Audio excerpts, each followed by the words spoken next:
Welcome back to Simple Truth.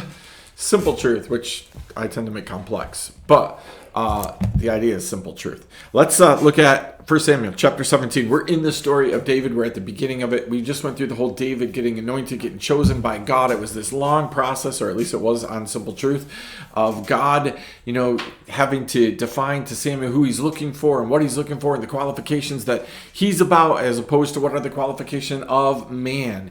We're in this battle all the time, right? There are the qualifications of man and there are the qualifications of God, right? And those two things frequently do battle, right? Where we look at those who are most qualified. You understand that our interview system to get a pastor is very similar in nature to Samuel's. Well, looks good on paper, looks good in physical appearance, looks good here, and God's like, yeah, you're not seeing the inside, right? So again, we want to make sure that we line up with God, because God is doing things. God is moving. God is accomplishing things, right? So we move from 16 into 17. God chooses his man, and now we're going to see God use his man. Now, again, this is super important, because when you know the whole context of the story of David, you assume that God chooses his man, then God immediately uses his man and puts him into office, and off we go.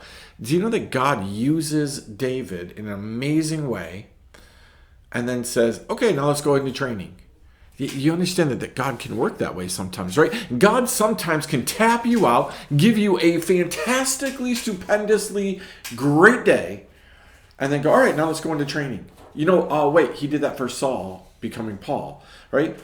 Paul got saved, right? Paul went out, started preaching, and then Paul went away for 3 years, right? To get training by God, God's training. He didn't go to the disciples and get their training. He went and got what God wanted him to have for his ministry. Same thing with John the Baptist. I was reading recently. John the Baptist was tapped out. His dad gives him this incredible prophecy of how great he's going to be, and then he goes into the wilderness until he's ready, right? Sometimes God does this.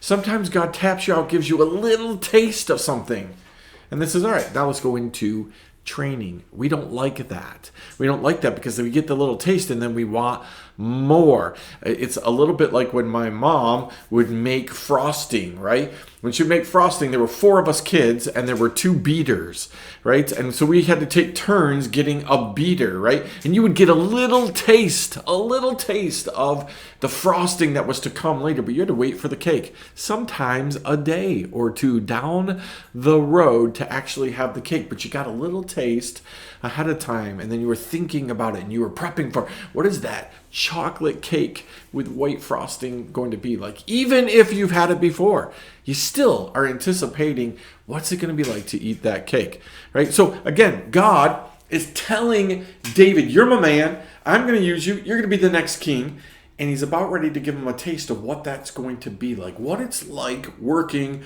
for God. So let me finish this simple truth up without ever looking at a scripture, right? Say this: you and I need to be anticipating what it is that God has called us to. If God has called you to something, giving you some instructions that like, hey, you're going to be this, you're going to be this, you're going to do this, you're going to have this, I promise you're going to have this, right? And we need to be thankful when he gives us maybe a little taste of this and says, listen, do you know what? I really do want to give this to you 24/7, but right now I'm going to give this to you in little intervals. Little intervals. You're going to have to make it and enjoy it and love it and be all about it in these little tiny intervals until I open up the door for you to be about it all the time. Lots of people in ministry find that to be true. They have regular jobs, secular jobs, doing their thing, and they only get little taste of leading a Bible study maybe once a week, and their appetite is wet, and they really can't wait until they're ministering 24/7 for the Lord. And then God says, at some point, maybe down the road, years, maybe months, maybe days, maybe hours, God says, all right, now let's get at it. Let's get at it. Let's do it. But are you ready to do it? Or are you so anticipating the 24/7 that you're not paying attention to the training? And maybe you're prolonging the 24/7 because you're just not getting the training down. And God's like, hey, this is important, right? You know that, I need you to understand some things so that you can get the whole purpose. lots of times we get so caught up being with somebody, right? We just think that's the end result. I just got to be with them. I got to be with them. I got to be with them. And we forget that the purpose God has for us being with them. You do realize, right? It's your purpose to enhance those who are around you. It's your purpose to enhance what God is doing in their life, to come up alongside them and help them with what God is doing in their life. So are you so busy wanting to be with somebody that you're not prepping to be with someone, to be someone with someone? Hey, those are good challenges. Right? Hey, God's tapped you out. Don't worry about it. You focus on being so that somewhere along the line, God can have you doing. Hey, see ya. Next time, Simple Truth, we'll get into 1 Samuel chapter 17.